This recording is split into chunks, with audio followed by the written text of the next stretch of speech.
Hola, ¿cómo están, Skin Lovers? Bienvenidos a su podcast Dermatología Integrativa con Derma Queen, o sea, yo. El día de hoy tenemos a nuestra invitada que ustedes ya conocen, que es nuestra nutrióloga de confianza, la licenciada nutrióloga, ¿verdad? Natalia Bernardo, bravo. Oh, una vez más aquí con ustedes, muchas gracias, Patri. Porque el día de hoy vamos a hablar de un tema que lo vemos muchísimo en la consulta, que afortunadamente ya cada vez se habla más de él. Y pues, ¿saben por qué se habla más de él? Porque desgraciadamente ya lo padecemos más, ¿sí? Y sobre todo las mujeres. También hay mucho en hombres, pero sobre todo las mujeres. Así es, adivinaron. Es hipotiroidismo de Hashimoto, esta enfermedad autoinmune que se ha disparado muchísimo, secundario a tanto la infección por COVID como también las vacunas, ¿no? Y que actualmente yo les puedo decir que la mitad de mi consulta padece esta enfermedad. Y de cómo, en primera, tenemos que conocerla, ¿no? Tenemos que saber cuáles son sus síntomas, tenemos que saber diagnosticarla, o sea, de verdad, hasta nosotras mismas, muchas veces mis pacientes son las que se diagnostican y ya vienen así con sus estudios para que yo les diga que sí lo tienen, ¿no? Porque ya fueron a otros lugares y les dijeron que no tiene nada. Pero también saber la alimentación y la suplementación y todos los hábitos que tienen que acompañarnos para poder tratar de forma ideal este padecimiento, que desgraciadamente actualmente en medicina convencional no tenemos una cura, pero podemos estar sin síntomas o con mínimos síntomas si nosotros seguimos todas las recomendaciones. Y bueno, nada, para comenzar, que ahorita estábamos hablando ahí un poquito antes de que ustedes llegaran, ¿verdad? De esto de las fases de la autoinmunidad. Bueno, ¿qué es la autoinmunidad? O sea, ¿cómo la podemos definir y estas fases? Fíjate que primero que nada yo agradezco mucho que le des voz a este tipo de temas, porque en mi experiencia yo me he dado cuenta que en la medicina tradicional la autoinmunidad queda mucho a un lado. Sobre todo hablando de tiroides, he visto que asumen, porque sí, sabemos que el 80% de las personas con hipotiroidismo van a tener autoinmunidad.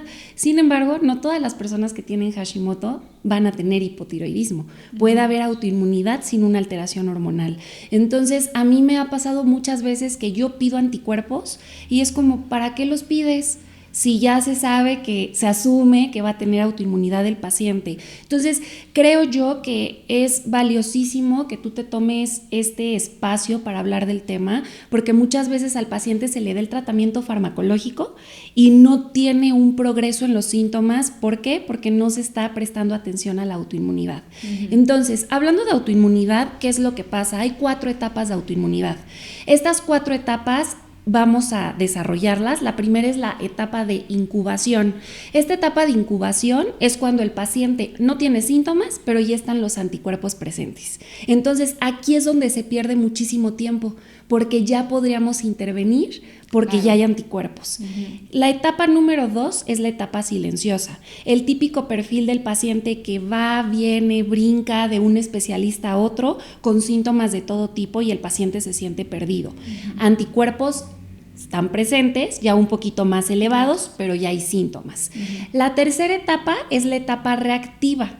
Es una etapa en la que, fíjense, aquí es la ironía de la medicina, del choque que tenemos entre tradicional y convencional, que nosotras no estamos peleadas con la medicina convencional, siempre lo hemos dicho, porque queremos complementar, pero aquí hay un daño ya en el tejido, pero el daño no es significativo. Entonces, un ejemplo muy claro es el lupus. De los 11 criterios que hay, el paciente debe de presentar 4.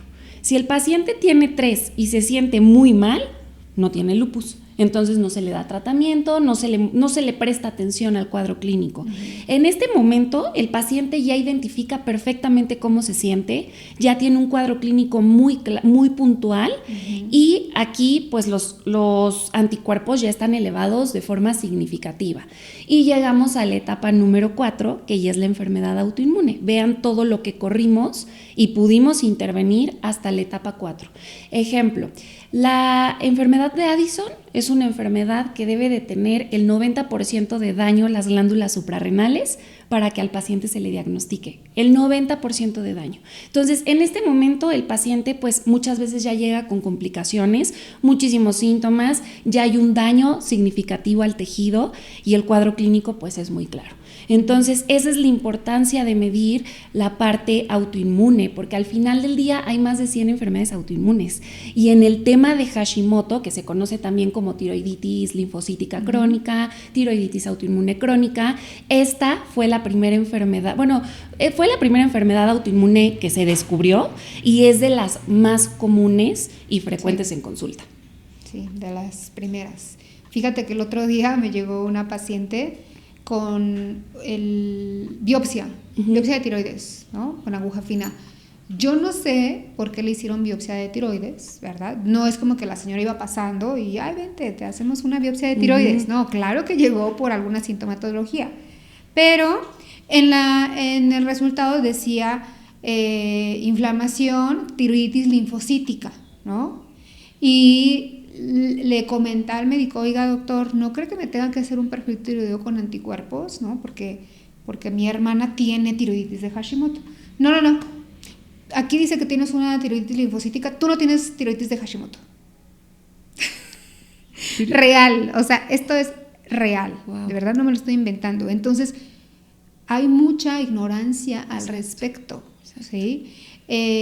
Yo me acuerdo, yo espero que ya haya cambiado, creo que todavía lo veo en algunas ocasiones, que el paciente llega con su estudio de tiroides, los anticuerpos positivos, o sea, los anticuerpos ya elevados, van con el doctor y como la TSH no está elevada, no le dan tratamiento, le dicen que no amerita tratamiento. ¿Sí? Y yo te digo porque yo lo viví, hace 6 años que mandaba a los pacientes con el endocrino, recibía estas respuestas, ¿sabes? Y tú lo sabes, tú lo vives también, ¿no? Entonces, lo más importante son los síntomas, ¿sí? Y cuando ya tenemos, ahorita también te comentaba que yo nunca he hecho anticuerpos arriba de 49, ¿no? Pero mi papá tiene Hashimoto, mi hermana tiene Hashimoto y yo en el ultrasonido tengo tiroiditis, entonces claro que tengo autoinmunidad. Les digo, si yo hiciera una biopsia en algún punto de su tiroides, de mi tiroides, voy a encontrar esa inflamación, ¿sí? Voy a encontrar esos linfocitos, ¿verdad? Dime. No, perdón, ahorita lo que te quería decir era que justo como dices, así como una TSH está en rango normal y ya no está, el escenario contrario, que T3 y T4 no se evalúan porque TSH está normal. Ajá. Que también ahí tenemos un escenario súper incompleto en cuanto a valoración del paciente. Exacto. Y se está perdiendo muchísimo tiempo. Y que, mira, yo he tenido pacientes con anticuerpos bien, T3 y T4 libres en parámetros ideales, todas las T4 y T3 total también, TSH en niveles ideales, abajo de 1.5 y cáncer de tiroides, ¿sabes? ¿Por qué? ¿Qué creen que era lo que tenía la paciente? Síntomas, muchos síntomas, que dices, no, estos síntomas vienen de algún lado, tenemos que ir a buscar, ¿no? Yo, en vez de decir no tienes criterios porque mi libro dice que no tienes criterios, entonces ve a tu casa y sé feliz. No, lo que hago es saber, por algo tiene estos síntomas, ni modo que me esté mintiendo, ¿no? Le tenemos que creer al paciente, entonces a ver, bueno, te hago un ultrasonido y en el ultrasonido ahí salió el nódulo, un TRATS 4 o 5, no me recuerdo ahorita, bueno, porque ya han sido como 3 pacientes así, y biopsia, cáncer de tiroides. Entonces es muy importante tus síntomas, ¿sí? Eso es lo más importante. Desgraciadamente tienes que ir con un doctor y luego con otro, bueno, si vienes acá a la clínica, aquí te vamos a diagnosticar. ¿Y por qué es tan importante en dermatología? Te voy a decir porque muchísimos síntomas, claro, ¿no? A ver, vamos a decirlos, amiga. Caída de cabello. Piel y pelo seco, hay una alteración importante a nivel digestivo, estado de ánimo, ansiedad, depresión, mucho cansancio, insomnio. Fíjate que me llama mucho la atención este vínculo de Hashimoto con la neuroinflamación. Entonces, ahorita que te escuchaba, justamente pensaba, ¿cómo es posible que síntomas tan importantes como no estoy alerta, no me logro concentrar, me siento que respondo de forma lenta, se me olvidan las cosas? Eso se llama ataxia. Sí. Y eso es algo que tiene que ver mucho con los anticuerpos tiroideos, que muchas veces el TPO a quien más va a atacar es a nivel cerebral. Sí. Entonces, justo lo que tú dices, ahí es donde esta impotencia de la que siempre hablamos, porque el cuadro clínico es muy puntual, a lo mejor a la primera no tienes una respuesta clara, pero por eso vas estudiando más al paciente, ¿no? Sí. Entonces, muchos de estos síntomas tú sabes que los vemos en consulta. La ansiedad, la depresión, sí, el insomnio, la alteración digestiva, el estreñimiento. ¿No? Y obviamente yo también, o sea, es que llega la paciente, yo le veo el pelo, que está seco, ¿no? Que tiene poquito cabello, la piel se ve muy seca, se marcan más las arruguitas, se ve flácida. Yo les digo a los doctores que están conmigo, les digo, pelo de hipotiroidismo, piel de hipotiroidismo. Muy peculiar, ¿no? Sí, es muy peculiar. Y hay mucha gente que no entiende esto porque pues no es dermatólogo, ¿no? Dicen, y doctora, ¿y cómo sabe que tengo esto? Digo, mira, desde tu pelo. O sea, tu pelo se ve muy seco, se ve muy delgadito, tiene mucho frizz, y voy a ver y tienes la ojera marcada, como abultada por el edema, veo tus piernas y están secas, a ver, enséñame tus manos, y tiene los famosísimos padrastros, ¿no? Y veo las uñas y tienen rayitas blancas, y tienen las estrías. Entonces son signos que en dermatología te das cuenta, o sea, ni siquiera, y uno de mis maestros de medicina funcional, él no pedía estudios de tiroides. Yo con ver, ¿no? Porque antes así se hacían las cosas. Pero bueno, ya tenemos nuestro diagnóstico. Afortunadamente fuimos aquí con Nat y ella nos hizo los estudios, ella las manda conmigo, ya tenemos un diagnóstico, ¿no? ¿Qué suplementos son los básicos? Los básicos que mandaríamos. ¿No?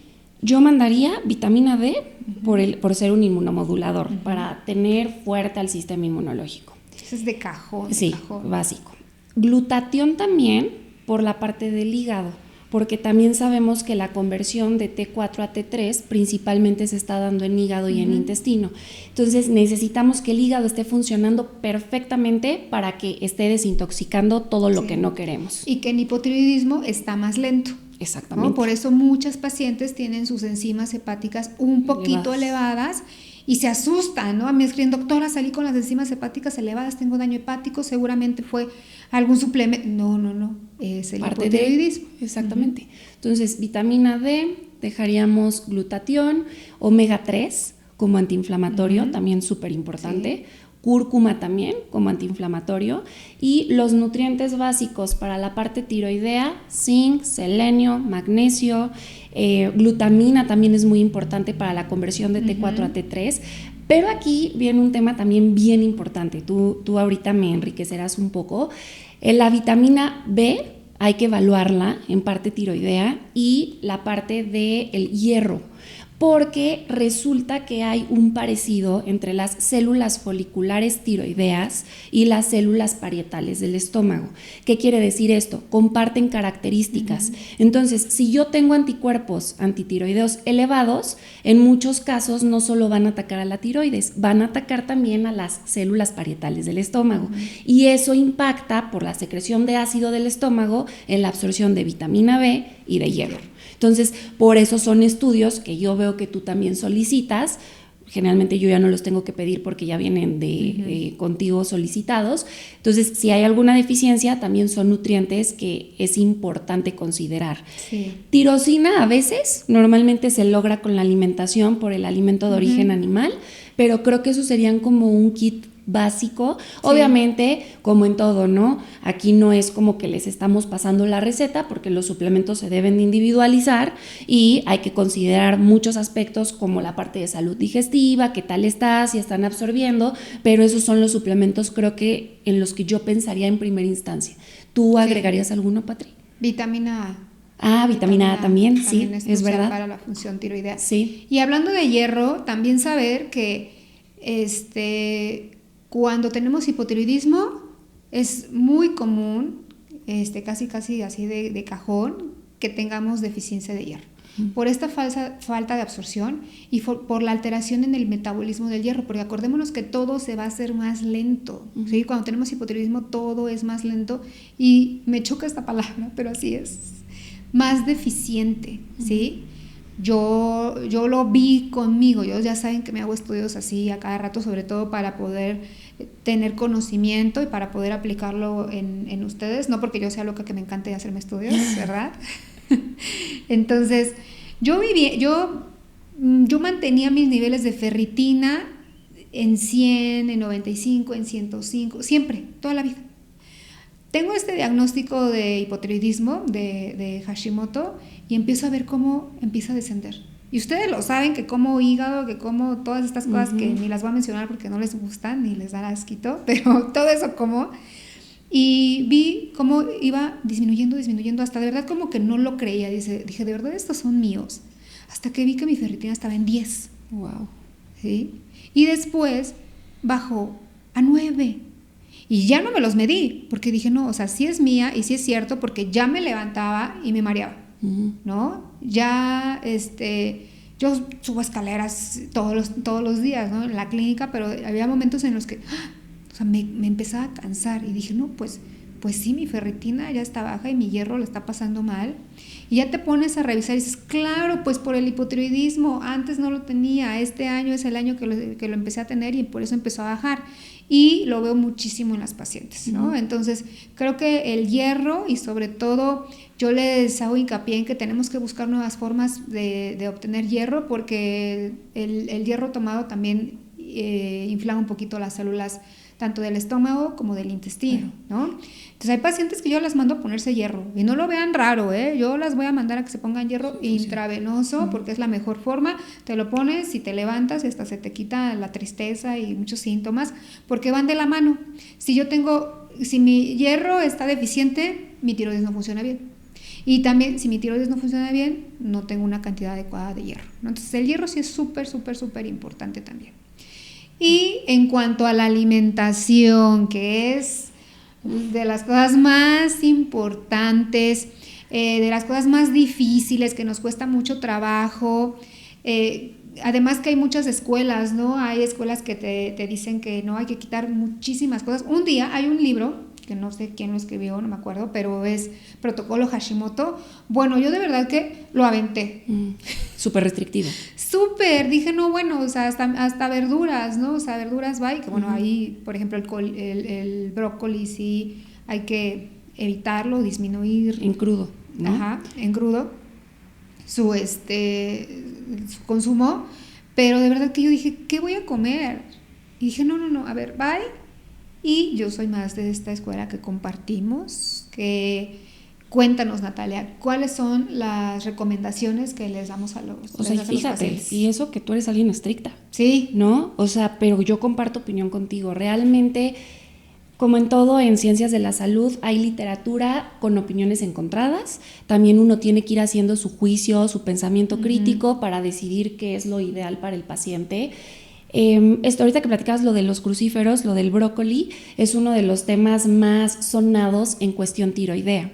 Lo que se ha visto ahorita es que si hacemos una balanza de los pros y contras de los crucíferos como el brócoli, estos tienen una sustancia que se llama glucosinates, que tienen un efecto anticancerígeno muy importante. Entonces, lo que te sugieren es que sí comas crucíferos, que no los quites, pero siempre cocidos, nunca crudos, para evitar ese riesgo. Ahora, se van a encontrar literatura que te va a decir que quitemos soya, que quitemos solanáceas, pimiento, papa, tomate, que quitemos, por ejemplo, leguminosas, que quitemos lectinas, que las lectinas entran en la parte de leguminosas por los antinutrientes. En mi opinión, eso es muy agresivo para el paciente. O sea, considerando que el estrés es uno de los detonantes en autoinmunidad y que te pueden llevar a un brote activo, creo que no conviene hacer un abordaje tan estricto y tan rígido. Como a mí me enseñaron en un curso, esta frase la estoy plagiando: si el alimento que le vas a quitar al paciente le va a provocar más estrés de lo que le está provocando consumirlo, no se lo quites. O sea, mejor trabaja otras áreas de oportunidad en autoinmunidad que ahorita las vamos a platicar. Ya dijimos, por ejemplo, suplementos. Entonces, ¿cuál es lo que yo sí es un must para mí en consulta retirar? Lácteos y trigo. Y la explicación es la siguiente. Los lácteos tienen una proteína que se llama caseína, y el trigo tiene una proteína que se llama gluten. Estas proteínas en realidad no son reconocidas por el organismo de nadie de nosotros. Si nuestro organismo funciona bien, nosotros vamos a tener la capacidad de responder y nuestro sistema inmunológico se va a activar. En enfermedad autoinmune pues no está pasando eso. Entonces todo el organismo se va a inflamar. Ahora, ¿qué ocurre? Se escucha mucho que hay que quitar, que nosotras lo aplicamos en muchas ocasiones, la avena, el maíz, el arroz. Ok, la explicación es, hay un término que se llama crossreactividad. La crossreactividad quiere decir que un alimento se parece en su estructura mucho a otro alimento. Entonces, imagínense que los alimentos están construidos por una cadena muy, muy larga de letritas. Van a haber algunos pedazos que se repiten. Entonces, en algunos pacientes, sobre todo en los que no tienen una salud digestiva, ¿qué es lo que va a ocurrir? Que si comen, por ejemplo, maíz, arroz o avena, el cuerpo se confunde y piensa que está consumiendo trigo, y va a ocurrir exactamente lo mismo, que va a venir este proceso de inflamación en el organismo. Ahora, existe otro término que se llama mimetismo molecular. El mimetismo molecular quiere decir que esa cadena va a haber un fragmento de la cadena que se va a parecer mucho a algún tejido del cuerpo. En este caso, exactamente, el gluten tiene un parecido muy, muy importante a la tiroides. Entonces, si nosotros consumimos ese alimento, el cuerpo no solo va a reaccionar atacando a ese alimento, va a atacar también al tejido, a la tiroides. Entonces, yo lo que siempre les digo es conozcámonos. O sea, hagamos este ejercicio de, ¿sabes qué, Natalia? Cuando yo como maíz, ¿qué me ha pasado? Que me digan los pacientes, yo como tortillas y me empieza a doler la cabeza. Me da un bajón, me siento débil. Seguramente estás generando una crossreactividad con el maíz y el trigo. Entonces, esa para mí es una intervención súper importante antes de estar quitando y quitando y quitando todo lo demás. O sea, nosotras hemos funcionado bien con esta estrategia. Es de lo más básico, ¿no? Y yo también les digo a las pacientes, porque en la mayoría les permito el maíz, ¿no? Digo, a ver, bueno, maíz, ¿no? Porque además, en la práctica, seguramente te ha pasado, es el que menos causa molestia, ¿no? Por ejemplo, me dicen el arroz, me inflamo, ¿no? El arroz, a mí me sale keratosis pilar con el arroz, por ejemplo, y con la avena. Con la avena también. ¿No? El gluten, el trigo es el que sí, y lo vemos, o sea, las pacientes vienen de diciembre, de enero, que comieron pan y los anticuerpos elevadísimos, ¿no? Y lo que te dicen, porque yo pregunto específicamente, a ver, ¿qué fue con lo que más comiste? Gluten. La cebada, ¿no? Por ahí los hombres que siguen tomando mucha cerveza y que tienen estas enfermedades también. Entonces, comparto contigo el gluten, los lácteos, y bueno, de base yo ya saben qué azúcar va, ¿no? Porque esa ya la debimos de haber eliminado desde antes, porque también ayer me llegó una paciente que solamente lo único que hizo fue que su entrenador le dejó una dieta alta en carbohidratos para hacer músculo, ¿no? No, pues fatal el perfil tiroideo, o sea, y es el único cambio que hizo, porque ella es en general bien portada, ¿no? Ya saben, digo bien portada porque así uso ese lenguaje, ¿no? Porque luego, animo que yo soy mal portada, no, bien portada de que hace lo que yo le indico, ¿no? Y le digo, sí, claro, o sea, porque tu organismo, de repente, ya sabemos que uno de los estímulos más grandes para que mi tiroides vea o sienta que hay un estrés bioquímico, son los niveles de glucosa, ¿sí? la tiroides es como un sensor de lo que está pasando adecuadamente en mi organismo y lo que no también. Entonces ve esa elevación de glucosa a la cual también no estaba acostumbrado el organismo y reacciona y se estresa y entonces manda la señal por medio de aumentar la T3 reversa de que disminuya el metabolismo de nuestro organismo, ¿no? Entonces sí, yo también estoy de acuerdo en esas indicaciones para nuestros pacientes. Obviamente ya, por ejemplo, alcohol, ¿no? El alcohol es un gran disruptor de la microbiota, a la tiroides no le gusta, lo metabolizamos muchísimo más lentamente y no nos va a traer nada bueno. Entonces, esas serían como las indicaciones en cuanto a alimentación. Podríamos ser más específicos, pero ya tendremos otro... Sí, ahí nada más quiero dar un cierre de la parte de alimentación. Se habla mucho de la dieta paleo. Entonces, de la dieta paleo tenemos 3 tipos. Hay una paleo autoinmune, pero es justo este escenario súper mega restrictivo en el que te quitan prácticamente lo que habíamos mencionado. A mí me gusta mucho justamente el paleo flexible, la paleo flexible que habla mucho de la parte de quitar azúcar, lácteos, trigo, alcohol, y ahí lo único que te quitan es papa, porque entra dentro de las solanáceas, semillas sí te dejan tomar. Las semillas que tendrían que cuidar nada más sería la nuez de la India, de Brasil y las almendras. Pero en realidad yo creo que con eso podemos trabajar muchísimo en cuanto a alimentación. Y lo que decías, importantísimo, también comparto opinión contigo con los picos de glucosa. Son uno de los detonantes de brote en cuestión de autoinmunidad. Así es. Y ahí algo también muy importante, los estudios de sensibilidades alimentarias son aparte, porque a mí me traen un estudio de sensibilidad alimentaria, el cual dice, doctora, aquí dice que yo no soy sensible ni a los lácteos ni al trigo. Ok, o sea, súper bien, pero este es otro mecanismo, o sea, el trigo, la caseína y el gluten son inflamatorios y tienen todos estos mecanismos que acabas de mencionar. Además, o sea, no necesitas salir mal ahí o no necesitas tener una sensibilidad a ellos para que afecten en el proceso de autoinmunidad y para que afecten a tu intestino, ¿sí? Y es que no solo es el gluten, en el trigo también es la gliadina. Exactamente, ¿no? O sea, en general las prolaminas. Exactamente. ¿No? Yo salí que no tengo ni nada de reacción, ni sensibilidad, ni nada a gluten, ni a caseína. Y no por eso voy a decir, lo voy a tomar, lo voy a comer. No. Como tú mencionaste la vez pasada, realmente hagan la prueba. Exactamente. Hagan la prueba, verán cómo el brote se apaga. Porque con la autoinmunidad sabemos que es algo que no se cura, pero el término correcto sería remisión. Exacto. Yo he tenido pacientes, no con Hashimoto, por ejemplo, Cusi me viene ahorita a la mente, 15 años de estar apagada la enfermedad. Sí. Y el estrés es lo que detonó. No, y yo sí les digo, yo sí tengo pacientes con Hashimoto, con los anticuerpos presentes, pero en niveles muy bajos, ¿no? En estas que ya no están en negritas, que están abajo de 18, abajo de 15 y con mucha estabilidad, ¿no? O pacientes con anticuerpos abajo de 60 y con mínimos síntomas, piel seca y ya. Porque también esos van a ser muy personales, ¿no? Los parámetros en autoinmunidad, ya que estás diagnosticado, no hay como un intervalo. Y que tenemos que tratar esta autoinmunidad, porque hay gente que me dice, bueno, y si vivo así con esto, doctora,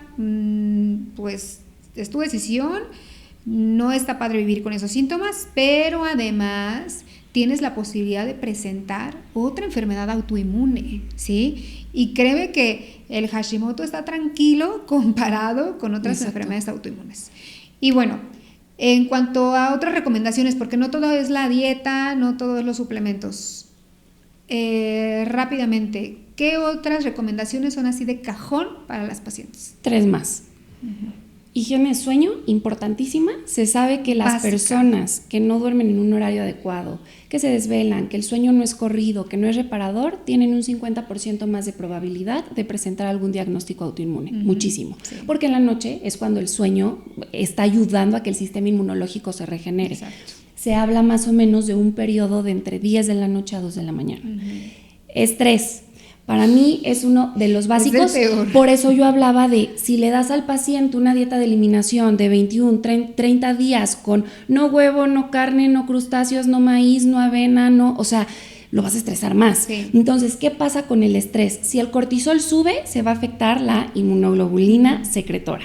Esa IgA lo que hace es producir moco y ese moco protege todo el tracto digestivo.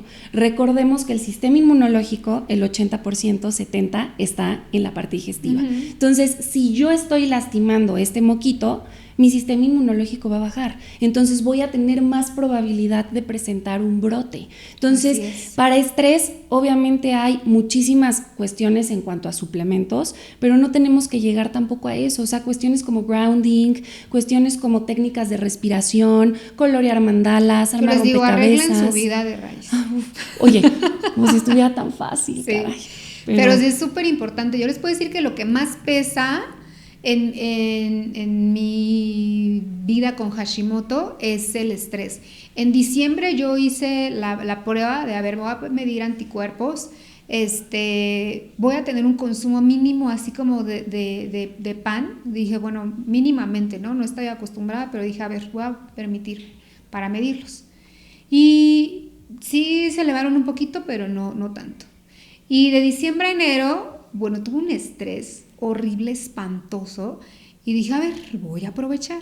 Fue cuando ya estuvieron en 49, fue cuando se dispararon. Entonces, pesa mucho más, en mi caso, el estrés. Bueno, es que yo no me como un pan completo como ustedes, ¿verdad? Fue así como que mínimo, pero lo empecé a consumir, ¿no? No arroz, no avena, nada más fue trigo. Dije, a ver qué tanto. Pero vemos cómo, o sea, sí se elevaron con el pan, no quiero decir que no, y era muy poquito, pero se elevaron más con el estrés. Totalmente. Y es lo que yo veo en la consulta, y les digo, si de por sí somos estresadas, somos bien aprensivas, tenemos personalidad 6, personalidad 8, enneagrama, que te tienes que hacer tu enneagrama, me lo tienes que mandar, porque seguramente eres 8 como yo. Vivimos en el estrés, entonces brote, pero aparte entonces lo demás lo debo tener al 100, ¿no? Por eso yo siempre les digo, fíjate que les expongo todo esto que estamos hablando, se lo expongo a todos mis pacientes con autoinmunidad. Es como, elige tu batalla. Sí. O sea, a lo mejor ahorita te es imposible. A mí me eligió el estrés, yo no lo elegí. Pero por ejemplo, entonces ahí tú tienes más responsabilidad de cuidar dieta, suplementos. No, y que ya me duermo antes de sueño, las 11. Exactamente, exacto.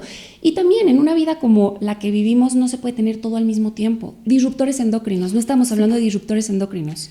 Interruptores hormonales, va a quedar pendiente. Sí, disruptores y ejercicios. Sí, porque son súper importantes, sí. No, porque además necesitamos todo un capítulo de ejercicio, ¿no? Okay. Porque además ejercicio en tiroides es diferente, ¿sí o no? Sí, por la zona a la que tiene que llegar el paciente. Exactamente, por la carga muscular, porque también no puedes, si tu paciente todavía no está controlado, no lo puedes sobrecargar, porque entonces el músculo sufre mucho. Y también entender que les va a costar más trabajo, la verdad, generar masa muscular, sí, esa es la realidad. Y que lo va a ver el organismo como un estrés, ¿no?